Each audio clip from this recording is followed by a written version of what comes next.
The Honorable Mohammed Wajir, Adow, member for Wajir South. Thank you very much, Madam Speaker. I'd like to commend the committee for a job well done in this report that has just been presented to the House. Kenya's public debt raises more questions than answers. And one of the things that I personally worry about, and many Kenyans out there also worry about, is, are we in debt distress? And is our debt sustainable? Another question is it time for restructuring our public debt? By the time, Madam Speaker, President Mwai Kibaki was leaving office, we had a public debt of 1.89 trillion. And the government that took over from him raised that figure to 8.7 trillion. A huge jump. And Kenyans have a right to know under what terms were these loans borrowed.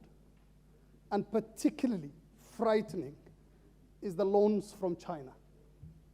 We've heard about the frightening stories of nations in various parts of the world where state assets have been taken away because of them defaulting on some of these loans.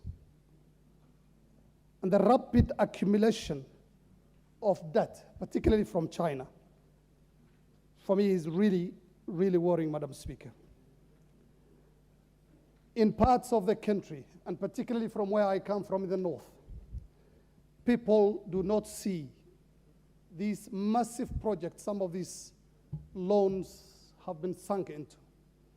And for them, there are pains that they have to dig deeper into their pockets to pay for these debts when they have nothing to show for it. And that, for me, is a major concern. Madam Speaker, in conclusion, I would like to quote President William Ruto, who during the campaigns said, "Debt must be the last resort. We must not be slaves of debt from any place or country."